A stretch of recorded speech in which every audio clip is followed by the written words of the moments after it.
Hey guys, welcome to the channel. Welcome back if you're a subscriber. My name's Neil and it's time for another episode of Would I Lie to You? We're continuing to look at the catalog of Bob Mortimer on WILTY. He is easily the most recommended guest that I've been told to check out. We've seen his debut in Series 6, and this is his next appearance. It's in Series 7 of Would I Lie to You, also Episode 6. I feel like we just got a little taste of him in the previous episode. He only got to tell one story, and it was about breaking apples with his bare hands, which apparently he can do. But I'm hoping we get a few more stories from him in this episode.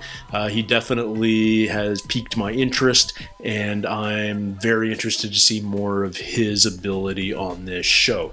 So, without further ado, let's get right into it. This is Episode 6 of Series 7 of Would I Lie to You? Yes, not only is she hilarious, she can also toss a caber and drag a tractor using just her teeth. It's Sarah Millican, famous for his compulsive obsessive disorder. And yes, I said that the wrong way round on purpose, just to unnerve him. It's John Richardson. Okay, I don't need to know either of these two, I don't think. The comedy legend that gave us the anarchic shooting stars. We're no strangers to anarchy here. David Mitchell's not even wearing a tie tonight. It's Bob Mortimer. Here we go. And he's the Homeland star who left Birmingham to go to Hollywood, but says one day he wants to return. Oh, he is a good actor. It's David Harewood. Okay, Bob, you're first up tonight. Oh, good. Thank you. I once set fire to my house with a box of fireworks. Was this on purpose? It was done out of ignorance. I was somewhere around about 7. I bought them in the shop near where I lived in Middlesbrough. It was a box for 2 and 6 of Standard fireworks. That was the brand. Standard brand. That sounds exciting. A normal level of excitement will be endangered. For a bonfire night, you will forget. I'm 7 and I'm on my own, yeah? On one of the fireworks, I think it was the sparklers, it said, not suitable for indoor use. Which at that age makes you think, that means they're okay. I know that logic that says, well, people have obviously tried them indoors. If you look at a big firework, it won't say not suitable for indoors. It's obvious. Yeah. Right. I lit the sparkler. The sparks went into the box of fireworks and set them off. And I carried the box of fireworks, now beginning to light, into the kitchen, and I threw them into the kitchen. I thought it would be more suitable. The kitchen of all the rooms is the most suitable for fireworks. And it's more wipe down, Yes. less cloth. No, it's true. What was the sound like? Was it bing, wee? No, these were only standard. My mum's going to kill me. Then I went back into the living room. Unbeknownst to me, I dropped one. And the living room was completely engulfed in flames. It sounds to me that if you're on your own at home at 7, your mum's pretty laid back anyway. Well, it was also like the 70s. No need to go beyond the kitchen to the outdoors. Yeah. Mum said don't go out.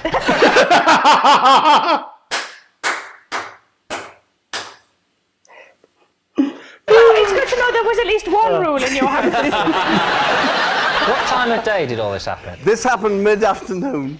Oh dear, so you didn't really get the benefit of it. I went to next door where Miss Best lived. She was, bless her, she was about 80.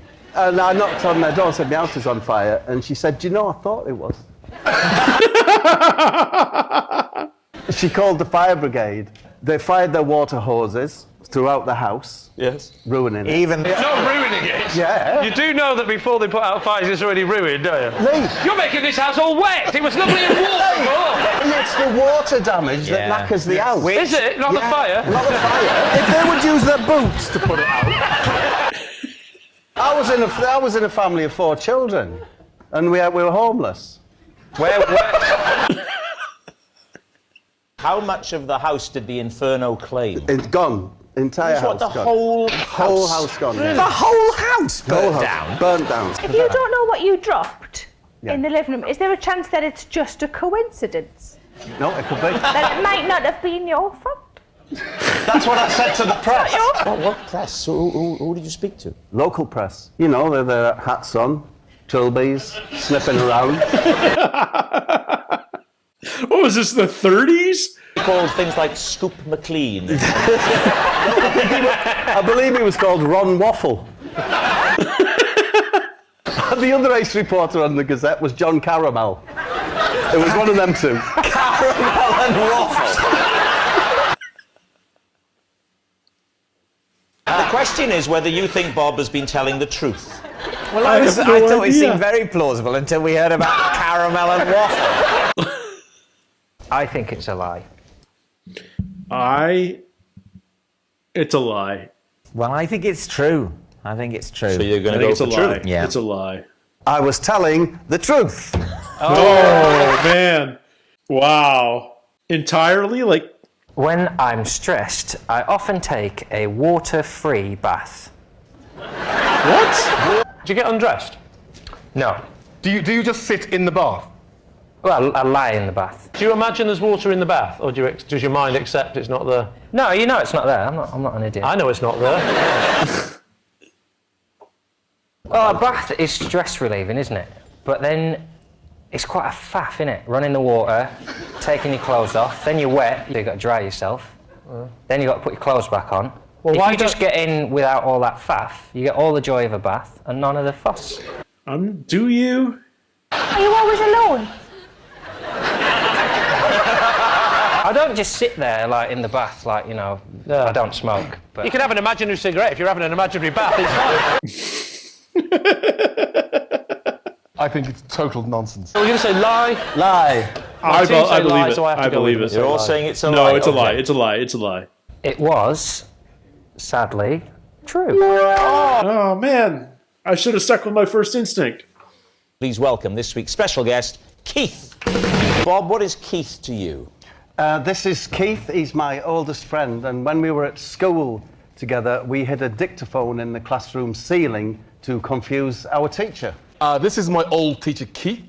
I once had to claim I wasn't me when I met him in a cafe, as I was in character preparing for Homeland. This is Keith, and his hawk. Yes. Yes, David. It's a difficult start. His hawk was supposed to land on my arm at a village fete, but instead stole the wig from the man next to me and flew off into a tree. He was a teacher at your school. Very briefly, What, a whole lesson? he walked into the cafe and he said, "Hi, David," and basically I blanked him. And I'd just been to see my dialect coach. He basically said I have to stay in my American voice. I basically just had to say, I don't know what you're talking about. Ooh, that did weird things to me. Would it be fair to say the hawk's looking a bit more... When we were at school together, we hid a dictaphone machine in the ceiling tiles to interrupt the lesson. What sort of stuff? Well, it was important to keep a gap at the beginning, so we let it run for about 15 minutes. And then there was the noise of a fly. To confuse the teacher. Where would you get the noise from the fly? You'd make the noise. We'd make the noise ourselves. Let's I'm hear not a paying fly for no noise. fly to do it.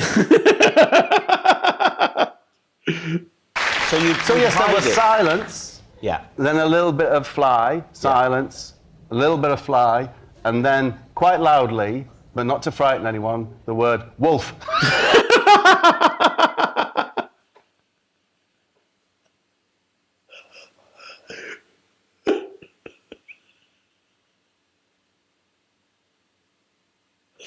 Bit more silence, then Speedway Stadium. The idea was just to say kind of random things. He was a really nice teacher called Bill Whittlingham. Mr. Whittlingham left the room and said, "Can you sort this out by the time I've gone back?" And there was a cupboard in the corner, but it also had, in a little cage, a hand lion. What? A hand lion? Are you just saying any word that's coming to your head? Animatronic hand lion, yeah? And if you'd been particularly good, he would put it on your hand and set it to lick. What is going on? And if you'd been bad, you put them on your hand and you strike. You'd strike at your hand. So the hand lion had two settings. It could lick or it could strike. Yes, good boy, bad boy. The only problem with it, of course, was... What, this story? It would... What is going on? For the sixth formers, Yes. a hand lion that can either lick or strike was what was used to express praise or the opposite. And it was very effective. What on earth? Why were you at a village fete? I was helping out. What village? Thames Ditton. I did a few little things, like I did a bit of tombola, a bit of announcing. Then I went over to judge the pig racing. The usual things you do at a fete, you know. The pig racing? Yeah. I don't know why I judged it, because surely first past the post, but... one of the things I had to do was to volunteer to stand there and learn. I'd stick the glove on and then hold this little thing. I don't know what it was, but I'm doing this. I'm a small bit nervous. morsel of meat. Thank God you've been to one, because I haven't. He's not even trying to pretend it's the truth. There's a person missing from this story, and it's the mayor, right? The local mayor. I can't say it in I always Mayor. The mayor. The mayor. Mayor. The mayor has got a wig on, right? The hawk flies over to go and land on my hand, but he lands on the mayor's head, and so he gets caught up in his what should we call them? Talons. And he flies off. And he goes into the tree. I said, why didn't he go for the meat? And he said, I genuinely think the gold chain caught his eye. There was a bit of confusion for a second, and he just did a bit of an emergency landing on a mayor's wig at Thames Ditton Fete. What's there not to believe? I'm leaning towards David. I think I'm leaning towards David. You have to lean towards I think David. it's Bob, and I think he panicked because he knew we were onto him, so he went on a ridiculous riff about a hand lion to throw us off the scent. Oh, that's good strategy. Please reveal your true identity. My name's Keith, and Bob and I recorded voices. Is there a hand line, though? Can you make up some stuff in your story? But when you're telling the truth, can you embellish? Can you throw in red herrings like a hand lion? That's insane if you can't. Wow. This is my cat cam. I put it around my cat's neck for a week to film what I got up to because I believed it was him who kept turning the kitchen tap on. Can I ask you a question? Yes. Why didn't you attach the camera to the tap? Oh. No, but I don't like things that scratch. Well, don't get a cat then. Am I the weirdo here? Yes. Yeah. That's so lovely to hear, because usually it's me. I'm saying it's a lie. You're saying it's a lie. I buy it. David's saying it's... Possibly true. No, it's true. Her reaction when Lee asked her why she didn't put it on the faucet. Oh, man. I can balance a banknote on my nose. It's impossible. No. I think it's an odd air mixture of currents something that would be impossible and not that impressive anyway. we think it's a lie. I think it's a lie. Yeah, lie. It is true. Whoa! What? Well, now we have to demonstrate, right?